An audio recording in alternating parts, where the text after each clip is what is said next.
In addition to being Education Director at the Jackson Center with my colleague Joe Carp, I have the privilege of being the Director for the Summer Institute for Human Rights and Genocide Studies here in Buffalo, which is a 5-day program now going on for 6 years for younger students in high school to learn more about the issues that we're looking at today.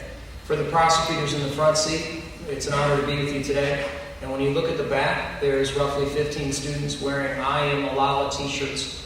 And the good news is that reinforcements are there for the next generation. And here to talk about the Summer Institute and the essay contest with Impunity Watch is my colleague and co-director, Lori Rabel.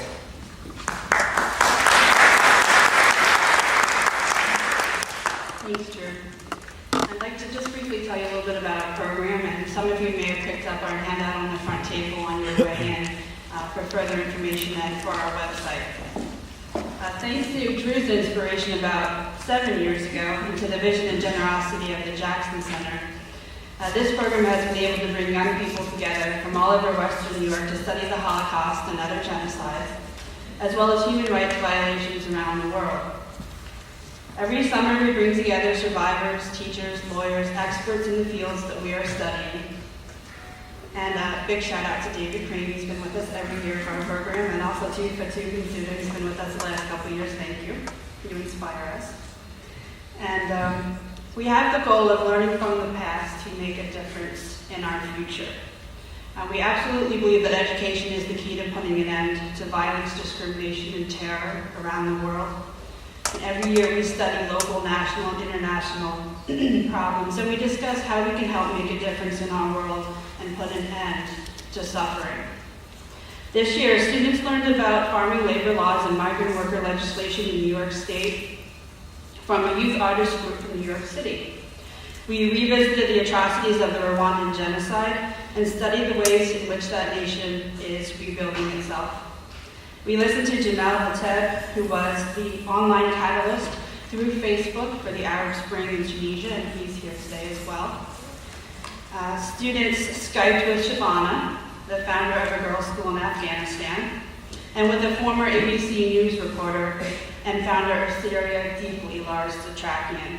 We all also celebrated Malala's birthday with her and watched as she bravely spoke before the UN about the worldwide need for more access to girls' education.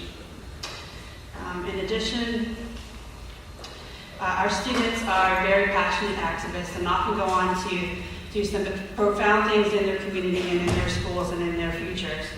Many have gone on to study international law, and recently we've had a few intern with the International Rescue Community and the Peace Corps. Additionally, for the last couple of years, the Syracuse University School of Law's Impunity Watch has encouraged our students to articulate their beliefs by offering an essay contest. Here today we have the current editor of Impunity Watch, Alexander Sanders, to tell you a little bit more about that program and about this year's winner. Thank you.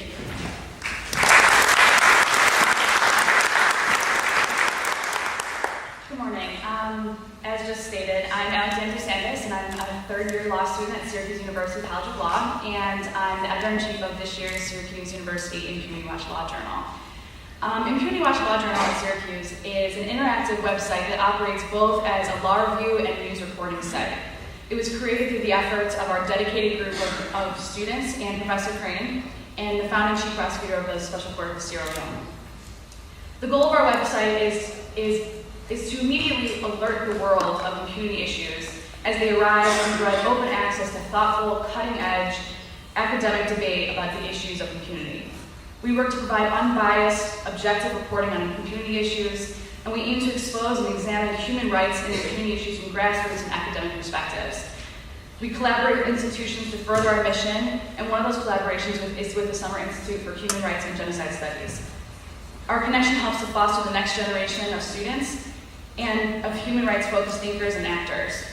Lastly, the Summer Institute, and along with Impunity Watch, aim to inspire young men and women to make a difference in the world. Now, I am proud to announce, on behalf of Impunity Watch and Professor Crane, the winner of this year's essay contest, who is Kayla McCall from Lancaster Central High School.